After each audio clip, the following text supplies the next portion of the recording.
आशा करता हूं आप सब बहुत अच्छे होंगे। मेरा नाम है सिद्धांत अग्निहोत्री। स्टडी ग्लोस पे आपका बहुत बहुत स्वागत है। दोस्तों, आज इंडिपेंडेंस डे है तो हम इंडिपेंडेंस डे स्पेशली चलाएंगे, मजा आने वाली है। तो पहली बात तो आज़ादी की आपको बहुत बहुत शुभकामनाएं। आज मैं एक बहुत ही शानदार लेक्चर लेके आऊंगा शाम को 14 अगस्त 15 अगस्त के दिन आखिरकार भारत में हुआ क्या। तो चैनल को सबसे पहले सब्सक्राइब करें, इंस्टा पे फॉलो करें, टेलीग्राम पे आए। इस लेक्चर में हम बात करेंगे कि देखिए, भारत ने तो कमाल का काम कर दिया। भारत ने, हम ये देखते हैं कि सारी रियासतों को एक कर दिया। इसमें जवाहरलाल नेहरू, सरदार वल्लभ भाई पटेल का सबसे बड़ा हाथ और वीपी मेनन जो कि सेक्रेटरी थे सरदार वल्लभ भाई पटेल, अनसंग हीरो हैं ये, इनकी बात ज्यादा नहीं होती, लेकिन वीपी मेनन ने बहुत ही शानदार काम किया था। और भी बहुत सारे लोग थे, लेकिन सरदार वल्लभ भाई पटेल, भाई वो आयरन मैन, ऐसे इनको नहीं बोला जाता, वो वही काम कर ही सकते थे। कैरेट एंड स्टिक, पहले गाजर देते थे कि आओ, प्यार से समझाते थे, तुम मेरे बेटे की तरह हो। उसके बाद नहीं मानता था तो बैंड बजा देते थे। यही होती एक असली लीडर की कहानी। तो माउंटबेटन, लॉर्ड माउंटबेटन, ये शायद एक इकलौते ऐसे वाइसरॉय थे जिनको भारत ने बड़ा सम्मान दिया था। जब आजाद हुआ भारत 15 अगस्त के दिन, इनको बड़ा सम्मान दिया था। हर कोई सब कुछ भूल गया था। तिरंगा 15 अगस्त के दिन, याद रखिएगा, 5 लाख लोगों के सामने फहराया गया था। 5 लाख लोगों के सामने। ऐसा दृश्य कभी किसी ने नहीं देखा, क्योंकि हम आजाद हो गए थे। तो माउंटबेटन ने स्पीच डिलीवर की थी इन दी चेंबर ऑफ प्रिंसेस, जहां पे सारे के सारे प्रिंसेस बैठे थे, जिसमें यह बोला था, जुलाई 1947 की बात, अभी भारत आजाद नहीं है, अभी प्लान को एक्सेप्ट किया है। इसमें यह बोला कि देखो, प्रिंसली स्टेट्स, जितनी भी प्रिंसली स्टेट्स है, 565 रियासतें, या तो आप भारत को ज्वाइन कर लो, या तो आप पाकिस्तान के पास चले जाओ, या फिर आप आजाद भी हो सकते हो। अगर आप आजादी से, अगर आप अपने हिसाब से स्टेट्स को चला सकते हो। 90% प्रिंसली स्टेट्स ने भारत को ज्वाइन किया। रीजन ये भी था कि ये प्रिंसली स्टेट्स भारत को बहुत ज्यादा फेवर कर, भाई भारत का ही हिस्सा है, हमेशा यहां पे ही रहे हैं। इस्लामिक इन्वेजन का डटकर शांत सामना किया इन्होंने। साथ ही साथ जो आजादी की लड़ाई हुई उसमें ये भी साथ साथ चले, इन्होंने भी साथ किया। तो ज्यादातर जो प्रिंसली स्टेट्स थे उन्होंने मान ली बात की, ठीक है हम भारत के साथ ही जाएंगे। दो चीजें थी, एक था इंस्ट्रूमेंट ऑफ एसेशन, आप जब इसको साइन करेंगे तुरंत आप भारत के पास आ जाएंगे। दूसरा था स्टैंड स्टिल एग्रीमेंट। ये स्टैंड स्टिल एग्रीमेंट 1 साल का एग्रीमेंट था कि चलो तुम सोचने का मौका ले लो। हैदराबाद ने स्टैंड स्टिल एग्रीमेंट साइन किया कि 1 साल का मौका ले लो, कोई दिक्कत नहीं है। तो यहां पे बोलते हैं वाइसरॉय माउंटबेटन कि रिस्पॉन्सिबल तो आपको होना पड़ेगा। देखो, इंडियन नेशनल कांग्रेस जो थी 1930 में पूर्ण स्वराज की मांग, लाहौर सेशन पूर्ण स्वराज, 26 जनवरी 1930 हमारा आजादी का दिन मनाया जाएगा। अब हमको डोमिनियन स्टेटस नहीं चाहिए, क्योंकि अभी तक इंडियन नेशनल कांग्रेस कह रही थी कि हमको डोमिनियन स्टेटस दे दो, मतलब हमको रिस्पॉन्सिबल गवर्नमेंट दे दो, सरकार हम चलाएं, ऊपर आप रहो, ठीक है, ब्रिटेन हमको छोड़ के ना जाए। लेकिन 1930 में उन्होंने बोला अब हमको कोई डोमिनियन स्टेटस नहीं, हमको चाहिए पूर्ण Swaraj, total independence, that's it. और इसका जो कंसेप्ट है वो बाल गंगाधर तिलक ने दिया था। यही हमारा ऑब्जेक्ट है। इंटीग्रिटी और यूनिटी ऑफ इंडिया हमको बनाए रखनी है, और वो तभी होगी जब हमको पूरी तरीके से आजादी मिलेगी। यह Haripura session of the Congress ये बोला गया था। जून 1947 में स्टेट डिपार्टमेंट बनाया गया। स्टेट डिपार्टमेंट में सरदार वल्लभ भाई पटेल ने इसको बनाया, और ये मिनिस्टर इन चार्ज थे, और वीपी मेनन जो थे वो सेक्रेटरी थे। सरदार वल्लभ भाई Patel home minister, VP Menon उनके सेक्रेटरी। 2 स्ट्रैटेजी थी। पहली क्या थी कि हमको कन्विंस करना है, हमको राज्यों को, प्रिंसली स्टेट को, देखिए ब्रिटेन के 11 प्रोविंसेस थे, मैं आपको दिखाता हूं, अरे यार, हाँ ये रहा, ये ब्रिटेन के 11 प्रोविंसेस थे। मुझे लगा मैं मैप लगाना भूल गया हूं। ये तो ऑटोमेटिकली भारत के पास आ गए। United Provinces, Bihar, Central Provinces, Bombay, Madras, Bengal, ये तो ऑलरेडी भारत के पास आ गए, बर्मा अलग हो गया था, ये भारत के पास नहीं आया था, ठीक है, ब्रिटेन का था ये। लेकिन ये जो बाकी प्रिंसली स्टेट्स है ना, अब आप बोलेंगे सर इसमें इतने छोटे छोटे दिख रहे हैं, आप तो बता रहे 565, बेटा छोटे, बहुत छोटे छोटे थे इसमें, मतलब ये कम नहीं, बहुत छोटे छोटे, कुछ छोटे छोटे शहर प्रिंसेस थे, रियासतें थी, ठीक है। तो अब ये जो येलो में आपको दिख रहे हैं ना, इनको हमको लेके आना था अपने साथ में। तो वीपी मेनन और सरदार वल्लभ भाई पटेल के दो ही मोटिव थे। पहला था कि सबसे पहले हम प्यार से समझाएंगे, कुछ तो मान ही गए, जो नहीं मानेगा उनको प्यार से समझाएंगे, उनको हम भारत का वास्ता देंगे, और उसके बाद भी कोई प्रॉब्लम की ना, तब हम बताएंगे क्या कर सकते हैं। तो ढेर सारी, जैसे ही हुआ ये स्टेट डिपार्टमेंट शुरू किया, वल्लभ भाई पटेल ने बहुत सारे लोगों को खाने पे बुलाया, लंच पार्टीज, एक के बाद एक लंच पार्टी जो है उन्होंने थ्रो की। भारत जो था ये था कि किसी भी तरीके से इन स्टेट्स को भारत में लेके आओ, लेकिन पाकिस्तान इतना ज्यादा कंसर्न ही नहीं था। पाकिस्तान जो है वो ज्यादा ये चाह रहा था कश्मीर पे और हैदराबाद पे पाकिस्तान का ज्यादा, क्या कहते हैं कि वो था कि यहां पे ही हमको अपनी पकड़ बनानी है। हैदराबाद क्योंकि उस समय भारत का सबसे अमीर राज्य था, हैदराबाद उस समय देखिए बहुत बड़ा था, आज का पूरा आंध्र प्रदेश, छत्तीसगढ़, महाराष्ट्र के कुछ हिस्सा वो हैदराबाद बनाता था आपका। तो हैदराबाद हमको ले लो, दे दो। और उस समय हैदराबाद बहुत, इसकी जीडीपी बहुत ज्यादा थी, उस्मान अली जो थे वो यहां के निजाम थे, तो हैदराबाद चाहता था कि वो पाकिस्तान के साथ जाए, भी हम बात करेंगे। तो हैदराबाद और जम्मू एंड कश्मीर पे पाकिस्तान का ज्यादा फोकस था, बाकी प्रिंसली स्टेट्स को तो उसने ज्यादा ध्यान दिया ही नहीं। लेकिन भारत शुरू से, सरदार वल्लभ भाई पटेल शुरू से ही बहुत गंभीर थे कि सारे के सारे रियासतों को अपने साथ लेके आओ, बहुत ज्यादा जरूरी है।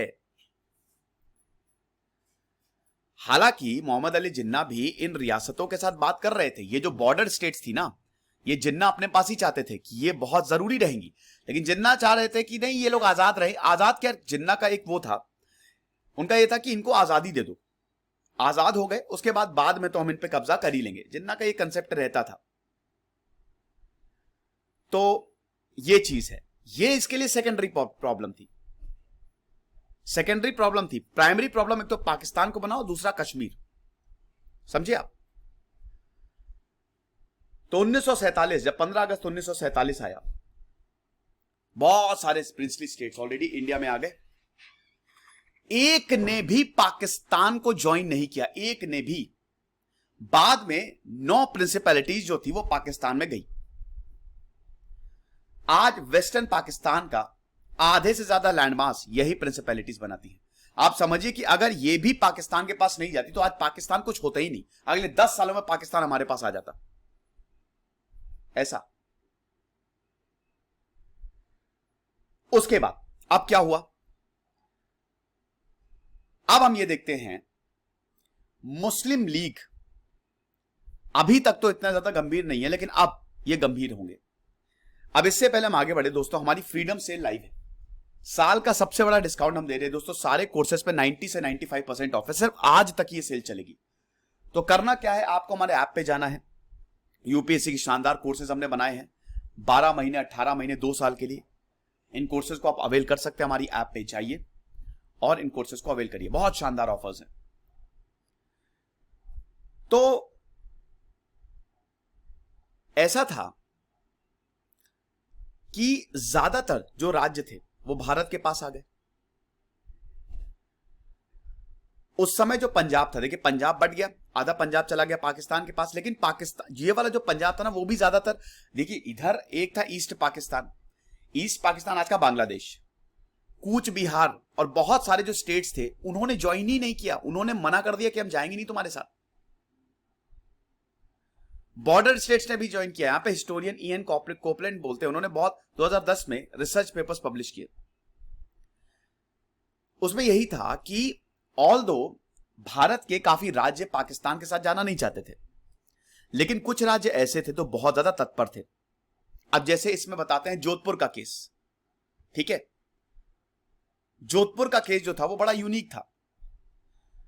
जोधपुर के जो राजा थे हनुमंत सिंह, उनसे मिलने के वल्लभ भाई पटेल, उन्होंने समझाया जोधपुर के राजा को कि ऐसा है, जोधपुर उस समय बहुत बड़ा था, पूरा राजस्थान मतलब काफी बड़ा पार्ट जो था वो जोधपुर का था।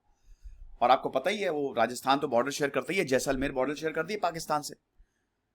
तो सरदार वल्लभ भाई पटेल ने हनुमंत सिंह को बताया कि देखो बेटा ऐसा है कि तुम्हारे पिताजी मेरे बहुत अच्छे दोस्त थे। देखिए सरदार वल्लभ भाई पटेल जो है ना, आप समझिए पहले कैरेट वही पहले समझाते थे। एक था कि एक बार ये रियासतें हमारे पास आ जाए एक बार, उसके बाद हम इनको ठोक पीट के सीधा कर देंगे। अब ठोक पीट के सीधा करने का मतलब इन्हें मारेंगे। आप विश्वास नहीं करेंगे कि हैदराबाद में इतनी बड़ी प्रॉब्लम हुई, लेकिन हैदराबाद के जो निजाम थे बहुत बड़ी प्रॉब्लम की थी। उन्होंने कितने लोगों को मारा, कितने औरतों का बलात्कार किया, बहुत दिक्कत हुई थी। रजा कार्स ने जो उन्होंने, कासिम रिजवी जो एक गुंडा था, मवाली था, उसने जो पूरी अपनी फौज रजा कार्स की बनाई थी, उसने बहुत कम्युनल वायलेंस की। उसके बावजूद उस्मान अली बाद में पार्लियामेंट में चुन के आए। उनको प्राइवेट पर्स, सरदार वल्लभ भाई पटेल ने बकायदा कंडीशंस कि आप हमारे साथ आ जाओ, हम आपको पेंशन्स देंगे, जिसको प्राइवेट पर्स बोला जाता था, जो बाद में इंदिरा गांधी ने खत्म की। हम आपको सम्मान देंगे, हम कुछ भी नहीं करेंगे, जैसा आपका पहले हिसाब किताब था, ऑटोनॉमी हमारी रहेगी, लेकिन आपको हम कुछ छीनेंगे नहीं। और ये किया बाद में वल्लभ भाई पटेल ने। खैर वल्लभ भाई पटेल की तो मृत्यु हो गई, लेकिन भारत ने ये किया, किसी से उनके राइट्स नहीं छीने। तो आप ये समझिए कि जोधपुर का वही मसला था। जोधपुर में यही था कि जो हनुमंत सिंह थे वो जाना नहीं चाह रहे थे भारत के साथ, थोड़ा सा रिलक्टेंट थे, क्योंकि जब मोहम्मद अली जिन्ना से मिलने गए हनुमंत सिंह, अब मोहम्मद अली जिन्ना की भी बड़ी शानदार कहानी की, पहले बहुत डर रहे थे मोहम्मद अली जिन्ना से मिलने में, ऐसा ना हो कि कुछ गड़बड़ कर दे, मार दे मुझे। तो मोहम्मद अली जिन्ना ने बोला कि ब्लैंक चेक मैं आपको दे रहा हूं और आपको जो चाहिए आप ले लीजिए और आप हमारे साथ आ जाइए। तो सरदार वल्लभ भाई पटेल ने बताया कि बेटा ऐसा मत करो, तुम्हारे पिताजी बहुत अच्छे दोस्त थे, लेकिन अगर तुम ऐसा करते हो तो फिर हम समझ लेना कि फिर हम भी कार्रवाई करेंगे। बहरहाल हनुमंत सिंह को यह पता लगा, क्योंकि राजाओं ने बोला कि देखो तुम जा तो रहे हो, चलो ठीक है तुम पाकिस्तान में शामिल हो जाओ, लेकिन पाकिस्तान एक अनस्टेबल कंट्री है, कल को दंगा होगा तो पाकिस्तान हमेशा सपोर्ट अपने ही लोगों को करेगा। और जब मोहम्मद अली जिन्ना से हनुमंत सिंह ने सवाल पूछा तो बगले झांकने लगे। समझ में आ गया कि जाने से कोई फायदा नहीं है, तो इसीलिए जोधपुर भारत के पास आ गया। और जोधपुर में मेजॉरिटी हिंदू पॉपुलेशन थी, मेजॉरिटी, ये चीज थी। एक और चीज, अब यहां पे दूसरा पॉइंट ये है कि पहली बात तो पाकिस्तान इसलिए भी ज्यादातर प्रिंसली स्टेट्स को एक्वायर नहीं कर पाया क्योंकि इसमें से 90% जो स्टेट्स थी देवर बेसिकली हिंदू मेजॉरिटी, उसमें नॉन मुस्लिम मेजॉरिटी थी। और रेफरेंडम हुआ था ना, रेफरेंडम होता था, तो रेफरेंडम में 99% वोट करते थे जो लोग होते थे कि हमको भारत के साथ ही जाना है। तो बेसिकली वो नॉन मुस्लिम मेजॉरिटी। अब ज्योग्राफी ऐसी थी कि ऐसा हो ही नहीं सकता भाई। ज्योग्राफी, अब जैसे हैदराबाद भारत के बीचों बीच आता है, तो हैदराबाद को तुम कहां से ले लोगे? ज्योग्राफी तुमको वो नहीं करती है कि तुम भारत के कोई राज्य को ले लो, ये चीज। ये दो इंपॉर्टेंट पॉइंट थे कि एक तो नॉन मुस्लिम मेजॉरिटी बहुत ज्यादा थी, दूसरी चीज ज्योग्राफी इस तरीके की थी कि पाकिस्तान कुछ कर भी नहीं सकता था। हालांकि कोपली एक और बात बताते हैं कि पाकिस्तान इतना इंटरेस्टेड भी नहीं था। 1930 से लेकर 1930 से लेकर 1947 तक जो रिलेशनशिप थे पाकिस्तान की मुस्लिम लीग और प्रिंसली स्टेट्स में बहुत अच्छे नहीं थे। हालांकि इन प्रिंसेस को काफी ज्यादा, मतलब ऐसा नहीं कि बहुत डिसेंट था, सपोर्ट करता था मुस्लिम लीग, क्योंकि देखिए 1930s में मुस्लिम लीग की वैसे ही बैंड बजी हुई थी, उनके पास फंड्स नहीं थे, लीग चल भी नहीं पा रही थी, लीडरशिप की बहुत ज्यादा कमी थी। मोहम्मद अली जिन्ना तो लंदन में सेटल हो गए थे, मुस्लिम लीग बिल्कुल वैक्यूम क्रिएट हो गया था। मोहम्मद अली जिन्ना को लेके आए लीग वाले कि भैया कोई, उनका तो ये था कि भैया हम यहीं रहेंगे, लंदन में ही रह जाते, मजा आ जाती यार, भारत और पाकिस्तान कम से कम अलग नहीं होते, ऐसा। तो मुस्लिम लीग जैसे ब्रिटिश राज बहुत वैल्यूएबल समझता था इन प्रिंसली स्टेट्स को, तो मुस्लिम लीग भी यही समझती थी। लेकिन वही है कि ज्यादा इंटरेस्टेड नहीं थे, क्योंकि पहले अपने आप को संभाल लें, उसके बाद इन स्टेट्स पे ध्यान लगाए। अब हम कुछ राज्यों की बात कर लेते हैं, राज्यों में क्या हिसाब किताब हो रहा था। राज्यों की बात कर, अब जैसे हैदराबाद के जो मीर उस्मान अली थे वो मिलते ही नहीं थे। पहली बात, हैदराबाद ने स्टैंड स्टील एग्रीमेंट साइन किया था।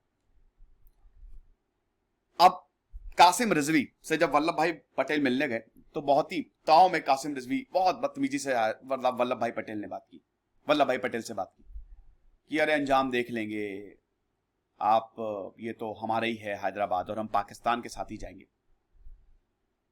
तो वल्लभ भाई पटेल ने बोला कि देखो बेटा अपनी औकात में रहो, मतलब इन बिटवीन द लाइंस आप समझ सकते हो, ऐसा मत करो। बहरहाल हैदराबाद जैसा कि मैंने बताया कि बहुत ही स्ट्रैटेजिक स्टेट था भारत के लिए, बहुत अमीर भी था, बहुत पैसा था। अब हैदराबाद ने भारत के साथ स्टैंड स्टिल एग्रीमेंट जो है वो साइन किया। अब स्टैंड स्टिल एग्रीमेंट का मतलब है कि आपके पास 1 साल का टाइम है, लेकिन इसी दौरान हैदराबाद बहुत गड़बड़ हरकतें करने लगा। अब पाकिस्तान को इसने करोड़ों रुपए दे दिए, 20 करोड़ रुपए पाकिस्तान को दे दिए। भारत सरकार का मूड खराब, क्योंकि उस समय भारत की इकोनॉमी जो थी, 15 अगस्त की बात है ना, 15 अगस्त 1947 के बाद की बात है ये, कि आपने इतना बड़ा अमाउंट दे दिया, आप हमको दे सकते थे, हमको ज्यादा प्रॉब्लम है ना। बल्कि भारत जब पाकिस्तान को खाली हाथ नहीं भेजा, 70 करोड़ भारत सरकार ने भी पाकिस्तान को दी थी कि तुम्हारा नया देश बन रहा है, लो हमसे पैसे ले जाओ। अब ऑपरेशन पोलो जब ये हुआ तो कासिम रिजवी हुआ क्या कि मतलब जब तो भारत का मूड खराब होने लगा, भारत सरकार का, वल्लभ भाई पटेल का, और हमेशा कुछ ना कुछ ऐसी हरकत कर दे कासिम रिजवी, पाकिस्तान के फेवर कर दे कि भारत का मूड खराब हो जाए। तो उसके बाद वल्लभ भाई पटेल ने बोले ऐसे नहीं मानेगा। ऊपर से कासिम रिजवी ने रजाकार्स बना ली। ये एक ऐसी ऑर्गेनाइजेशन थी, गुंडों की ऑर्गेनाइजेशन थी, लूट खसोट इन्होंने स्टार्ट कर दी, वॉयलेंस, भयानक वॉयलेंस। इन्होंने जो भी उस समय भारत से जुड़ने की बात करता था उनको वहीं मार दिया जाता था। भयानक कम्युनल वॉयलेंस हुआ यहां पे, बड़ी दिक्कतें हुई। अब कम्युनिस्ट पार्टी जो थी उन्होंने इन रजाकार्स के खिलाफ विद्रोह किया, राजा के खिलाफ भी, मीर उस्मान अली के खिलाफ भी विद्रोह किया। इधर कांग्रेस के भी जो बहुत वॉलंटियर्स थे वो भी विद्रोह कर रहे थे, लगातार ये लड़ाई चालू थी। जब मामला हाथ से निकला तब फिर वल्लभ भाई पटेल ने बोला तुम्हारी ऐसी की तैसी, अभी बताते हैं। 13 सितंबर को भारतीय फौजें हैदराबाद में घुस गई। 18 सितंबर को 5 दिन के अंदर अंदर पूरा का पूरा हैदराबाद हमारा हो गया। ऑपरेशन पोलो लॉन्च किया गया था। कासिम रिजवी भागा अपनी जान बचा के, और निजाम जो है वो भारत के साथ आ गए। बुरी हालत, ठीक है। तो ये चीज थी। नवंबर 1947 में हैदराबाद ने भारत के साथ स्टैंड स्टील एग्रीमेंट जो है वो साइन किया था। इसके बाद इंस्ट्रूमेंट ऑफ एसोसिएशन साइन कर दिया। अब दूसरा स्टेट था भोपाल। भोपाल के जो राजा थे हमीदुल्लाह, वो भी पाकिस्तान के बड़े मुरीद थे। भोपाल आज का एमपी, जाना चाहते थे पाकिस्तान के साथ, लेकिन जब रेफरेंडम हुआ तो भोपाल की भी जनता जो थी वो हिंदू थी। ये बहुत बड़ा रीजन, इसीलिए भारत, देखिए आप कैसे जा सकते हो, आप एक बात बताओ कि जब एक मेजॉरिटी ऑफ पॉपुलेशन वो सपोर्ट करे, क्या भारत के साथ जाओगे तो आप जा ही नहीं सकते हो, क्योंकि वो विद्रोह कर देंगे, आपको भगा के मारेंगे। यही त्रावणकोर के राजा के साथ हुआ। त्रावणकोर के राजा जो थे, अभी हम बात करेंगे, वो भी बहुत ज्यादा चाहते थे पाकिस्तान के साथ जाएंगे। पाकिस्तान, देखिए 4 राज्यों ने बड़ी दिक्कत कर दी थी। एक था हैदराबाद, जम्मू एंड कश्मीर, त्रावणकोर और जूनागढ़। अब इनकी भी बात करेंगे। तो इन्होंने बड़ी दिक्कत कर दी थी। तो यही भोपाल में भी यही चीज हुई थी कि मेजॉरिटी हिंदू पॉपुलेशन, जब वहां पे रेफरेंडम हुआ तो पॉपुलेशन ने बोला कि नहीं हम तो भारत के साथ जाएंगे। तो फिर हमीदुल्लाह को समझ में आ गया। तो ये चीज है। उसके बाद जूनागढ़, रामपुर, पालनपुर के साथ भी यही हुआ, लेकिन यहां पे भी मेजॉरिटी हिंदू पॉपुलेशन थी। फिर ये ज्योग्राफिकल प्रॉब्लम्स तो थी, ज्योग्राफिकल कंपल्शंस के कारण ये लिंक नहीं हो सकते। तो लीग ने वही अपना 1947 के बाद से स्टैंड चेंज करना शुरू किया। अब आप ये देख सकते हैं कि लीग ने यही लगा था कि जो देखा लीग गुरदासपुर का एरिया जो है, जब रैटक्लिफ है, सिरिल रैटक्लिफ, तो सिरिल रैटक्लिफ जो थे उनको बुलाया गया। सिरिल रैटक्लिफ ने लाइन बनाई कि कौन सा एरिया पाकिस्तान के पास जाएगा, कौन सा एरिया भारत के पास जाएगा। भारत को उन्होंने सब दे दिया, जरूरी भी था भारत को देना। गुरदासपुर जो एक बहुत इंपॉर्टेंट एरिया था जहां पे मुस्लिम्स काफी रहते थे, वो भी भारत के पास चला गया। Most of the productive agricultural land वो भी भारत के पास चला गया, क्योंकि दोस्तों वो जरूरी था, वो जा ही नहीं सकता था, पाकिस्तान के पास ज्योग्राफी नहीं है, और दूसरी बात मेजॉरिटी। ये चीजें हुई। अब उसके बाद आता है, ये हमने भोपाल की बात कर ली, जोधपुर की बात कर ली, हैदराबाद की बात कर ली, अब जूनागढ़ की बात करते हैं। जूनागढ़ के भी जो पॉपुलेशन 90% जो पॉपुलेशन थी वो हिंदू थी। अब देखिए आप जिन्ना की क्या स्ट्रैटेजी रहती थी। जिन्ना जम्मू एंड कश्मीर को लेकर बहुत ज्यादा फोकस्ड था कि यही चाहिए। जूनागढ़ को वो एक बार्गेनिंग की तरह यूज करना चाहता था। तो जूनागढ़ के जो राजा थे महावत खान, अब महावत खान जो थे मुस्लिम रूलर थे, बड़े रंगीले राजा थे, जानवरों से बड़ा प्यार करते थे, कुत्तों की शादी करवाई थी तो पूरे राज्य में इन्होंने छुट्टी दे दी थी। तो ये भी पाकिस्तान के साथ जाना चाहते थे। लेकिन जब रेफरेंडम हुआ तो यहां की 99.9% पॉपुलेशन ने बोला कि हम तो भारत के साथ जाएंगे। सरदार वल्लभ भाई पटेल की ये भी बात नहीं, जब भी सरदार वल्लभ भाई पटेल वीपी मेनन इनसे मिलने जाते तो इनके पेट में दर्द हो जाता, जब भी मिलने जाते हमेशा पेट में दर्द।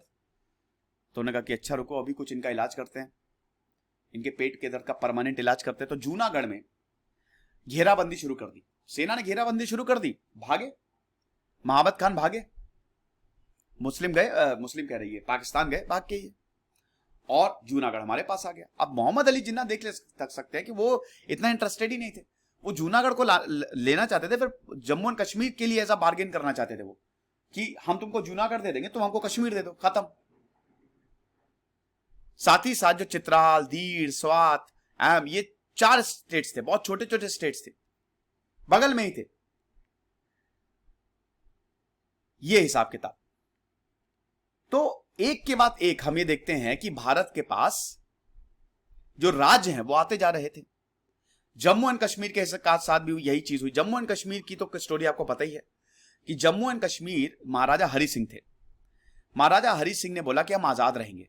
जवाहरलाल नेहरू ने उनको समझाया कि बेटा मत करो ऐसा। वल्लभ भाई पटेल ने भी समझाया, कई मीटिंग की, कि आप हमारे साथ आ जाओ, इंस्ट्रूमेंट ऑफ एसेशन साइन कर दो। उनको वो जिद पे अड़े हुए थे। तो अब क्या हुआ कि चलो ठीक है, स्टैंड स्टिल एग्रीमेंट साइन कर दो आप। लेकिन दिक्कत यह हुई कि पाकिस्तान अक्टूबर आते आते 1947 में पाकिस्तान ने अटैक कर दिया जम्मू एंड कश्मीर को। अब हालत खराब हो गई राजा हरि सिंह की। तो राजा हरि सिंह ने फिर हम देखते हैं कि भारत के साथ इंस्ट्रूमेंट ऑफ एसेशन साइन किया। फिर भारत की सेना जो है वो कश्मीर में गई और उसके बाद डट के मुकाबला किया, पाकिस्तानी सेना को पीछे खदेड़ा। अब खदेड़ते जा रहे थे, पूरे कश्मीर को हम ले लेते, इनफैक्ट कुछ पाकिस्तान के एरिया को भी हम ले लेते, लेकिन तभी जवाहरलाल नेहरू यूनाइटेड नेशंस चले गए और वो मामला यूनाइटेड नेशंस में अटक गया। अब जो एरिया उस समय तक पाकिस्तान के पास था, 1 जनवरी 1949 सीज फायर हो गया। जब तक ये पाकिस्तान के पास था, जो एरिया, वो पाकिस्तान ऑक्यूपाइड कश्मीर रहा। अभी तक वो पाकिस्तान ऑक्यूपाइड कश्मीर हमारा है। पाकिस्तान इसको आजाद कश्मीर बोलता है क्योंकि पाकिस्तान अपनी आइडेंटिटी, पाकिस्तान बोलता है कि ये क्योंकि इलीगली ऑक्यूपाई किया है ना। जिस दिन पाकिस्तान बोलने लगेगा कि हमारा एरिया है, उस दिन तो पूरी दुनिया में इनकी थू-थू होने लगेगी और भारत चाल चल देगा अपनी। भारत बोलेगा कि तुमने इलीगली ऑक्यूपाई किया तो मेरा है, तो हम सैन्य कार्रवाई कर सकते हैं। लेकिन पाकिस्तान इसीलिए इसको आजाद कश्मीर बोलता है। हालांकि अभी वहां पे इलेक्शंस करवा रहा है पाकिस्तान। और आपको बता दूं कि हमारे पार्लियामेंट में भी पीओके की सीट्स हैं, पीओके के लिए सीट ऑलरेडी रिजर्व्ड हैं कि जब भी इलेक्शन होंगे तो हम इनको यहां पे लेके आएंगे। समझे आप? तो ये चीज हुई। और पाकिस्तान का जो कश्मीर का मामला है, हालांकि अब तो कश्मीर 370 हमने हटा ही दिया, तो कश्मीर भारत का ही पूरा का पूरा पार्ट हो गया कि चलो यूनाइटेड नेशंस नहीं सॉल्व करे तो हम ही सॉल्व कर देते हैं। हालांकि यूनाइटेड नेशंस का भी देखिए, इसमें सबसे बड़ी जो उसका रेजोल्यूशन 247 है, वो ये बोलता है कि पहले तो पाकिस्तान अपनी फौज हटाए, क्योंकि कश्मीरियों की हमेशा ये शिकायत रही है कि हमको रेफरेंडम का वादा किया गया था और हमको वो कभी मिला नहीं। बेटा, रेफरेंडम पाकिस्तान की वजह से नहीं हुआ, क्योंकि उसमें साफ साफ पहला पॉइंट यही है कि पाकिस्तान अपनी फौज हटाएगा, फिर भारत अपनी फौज हटाएगा, फिर उसके बाद रेफरेंडम होगा। लेकिन पाकिस्तानी अपनी फौज नहीं हटा रहे। और उसके बाद कश्मीर के लीडर्स ने भी भारत के साथ समझौता कर लिया था कि आप हमको चीफ मिनिस्टर बना दीजिए, हमको कभी रेफरेंडम नहीं चाहिए। ये जो इंदिरा शेख गॉड्स हुए थे, ठीक है। तो ये चीज थी। तो कश्मीर का ये हिसाब किताब। और जैसा कि मैंने बताया कि ज्यादातर जो एरिया थे वो भारत को ही, सिरिल रैटक्लिफ जो मुस्लिम मेजॉरिटी डिस्ट्रिक्ट गुरदासपुर, वो भी भारत को दे दिया। अब अभी तक तो जिन्ना जो है वो ज्यादा सीरियस नहीं थे, लेकिन जब ये देखा कि ज्यादातर राज्य भारत के पास आते जा रहे, तब ये इन्होंने प्रेशर बनाना शुरू किया। रामपुर के राजा पे तो बहुत प्रेशर बनाया था। रामपुर के राजा को तो काफी हरास किया था। उन्होंने तो बोला था भारत सरकार से कि यार ये बहुत इतना ज्यादा प्रेशर है, मैं परेशान हो चुका हूं, आप कुछ करिए। ऊपर से जैसलमेर के जो राजा थे, वही है ना, जोधपुर के राजा थे, इन सबके साथ अब इन्होंने नेगोशिएशंस जो हैं, पहले जिन्ना ने सॉफ्ट टारगेट कौन है, मैंने क्या बताया था कि ज्योग्राफी के कारण भी जिन्ना भी ये सोच रहे थे कि यार छोड़ो हटा देते, लेकिन बाद में जिन्ना एकदम एक्टिव हो गए। पहले जितने बॉर्डर स्टेट्स हैं उनको अपने साथ करो। ये बाद में समझ में आया कि ज्यादातर राज्य भारत के साथ जाने वाले हैं, तो इसीलिए अब वक्त आ गया है कि अब हम भी कुछ करें। और कुछ करने में तो पाकिस्तान ने, फिर कश्मीर में आपको पता ही है कि सबके सब ने कश्मीर में, क्योंकि जिन्ना का पहले यह था कि देखिए पहले तो उन्होंने छोड़ दिया, लेकिन उसके बाद भी जिन्ना ये देखते हैं कि कोशिश करने के बावजूद, बहुत कोशिश की, भोपाल के राजा, जूनागढ़ के राजा और उसके बाद त्रावणकोर के राजा, लेकिन तब भी जिन्ना के साथ कोई जाने को तैयार नहीं था। त्रावणकोर के राजा की बात करें तो वो भी पाकिस्तान के साथ जाना चाहते थे। एक दिन हमला हो गया उनके ऊपर, बम फट गया, उन्होंने कहा कि बाप रे बाप, हम नहीं जाएंगे पाकिस्तान के साथ। और जब ये नहीं हुआ, जब नेगोशिएशन से काम नहीं चला, तो जिन्ना ने फिर अटैक शुरू कर दिया, कश्मीर पर अटैक कर दिया कि कश्मीर तो लड़के लेंगे मर के लेंगे। ये सब हुआ। अब इसका मतलब ये नहीं है पाकिस्तान के पास भी कुछ राज्य गए, जैसे भारत को भी कुछ राज्यों में बिल्कुल इंटरेस्ट नहीं था, ले जाओ जाओ, हमको कोई फर्क नहीं पड़ता है। अब जैसे बहावलपुर पंजाब, खैरपुर सिंध में जो था वो पाकिस्तान के बॉर्डर पे थे और भारत को कोई फर्क नहीं पड़ा, इतना इंटरेस्टेड ही नहीं था, तो ये पाकिस्तान के पास चला गया। अक्टूबर 1947 तक पाकिस्तान के पास चला गया। कुछ एरियाज पाकिस्तान के पास गए और इसमें कुछ ट्राइबल एरियाज भी शामिल है, जैसे चित्र, दीर, स्वात, अंब, ये 4 स्टेट्स थे, वेस्ट नॉर्थ वेस्ट फ्रंटियर पे थे, ये भी पाकिस्तान के साथ चले गए थे। ये बेसिकली ट्राइबल एरियाज थे। अब ये जो स्टेट्स थे ट्राइबल थे, तो देखिए ये सबसिस्टेंस इकोनॉमी इनके पास, इनके साथ साथ चलती थी। अब ये 4 स्टेट्स बहुत ज्यादा आतुर थे कि पाकिस्तान को हम ज्वाइन करें। इन्होंने इंस्ट्रूमेंट ऑफ एसेशन साइन किया और ये पाकिस्तान के पास चले गए। हालांकि जो रूलर ऑफ दीर थे, शेर शाह जहां खान, वो पाकिस्तान के साथ नहीं जाना चाहते थे, वो चाहते थे हम आजाद रहें, क्योंकि उनकी टेरिटरी जो है अफगानिस्तान से लगती थी। लेकिन नवंबर 1947 आते आते ये चित्राल, दीर, स्वात और अम्ब ये सब पाकिस्तान के पास आ गए। कुछ कश्मीर के ऐसे स्टेट्स थे जैसे हुंजा एंड नागर, उन्होंने विद्रोह कर दिया। गिलगिट ने भी विद्रोह कर दिया कि जैसे ही कश्मीर भारत के पास आया तुरंत इन्होंने विद्रोह कर दिया कि आप ऐसा कैसे कर सकते हो, हमको तो पाकिस्तान के साथ जाना था। और ये पाकिस्तान के साथ ही गए। हालांकि अभी तक इनका लीगल स्टेटस जो है वो कंफर्म नहीं किया है, अभी तक पाकिस्तान इनको अपना नहीं मानता है, समझे। यही कलात के साथ भी हुआ। अब ये भी पाकिस्तान के पास गया। अब देखिए इनके भी जो प्रिंस थे वो वैसे तो पाकिस्तान के साथ जाना नहीं चाहते थे, बहुत अच्छे दोस्त थे वो मोहम्मद अली जिन्ना के, वो चाहते थे फ्रेंडशिप ट्रीटी कर लेंगे और हम आजाद रहेंगे, पाकिस्तान के साथ नहीं जाएंगे, लेकिन ये आजाद नहीं हुए। तो ये कुछ राज्य पाकिस्तान के पास गए, लेकिन 99% राज्य भारत के पास है। पाकिस्तान किसी को कन्विंस ही नहीं कर रहा। उसका एक और रीजन है, देखिए जो जिन्ना की पॉलिसी थी, जो पाकिस्तान की पॉलिसी थी, वो ऐसी थी कि एक बार तुम हमारे पास आ जाओ, फिर राजा को लटका देंगे और सब हमारा हो जाएगा। यानी कि पाकिस्तान जो है वो चाहता था प्रिंस जो है वो बहुत वीक हो जाए, बस आप एक बार हमारे पास आ जाओ। जैसे भारत ने बाकायदा प्रिंसेस को इज्जत दी, जब वो भारत में आए, वो चुनाव लड़े, जीत गया है। लेकिन पाकिस्तान में एकदम उल्टा था। और यही आज भी प्रॉब्लम है, पाकिस्तान में डेमोक्रेसी की प्रॉब्लम हमेशा से रही है और वो उनके रूट्स में ही है, शुरुआत से ही दिक्कत रहती है। ये लेक्चर था दोस्तों, आई होप आपको समझ में आया होगा। और हमारी सेल जो है वो लाइव है, जरूर ऐप को डाउनलोड करिए और कोर्सेज को अवेल करें। Thank you so much.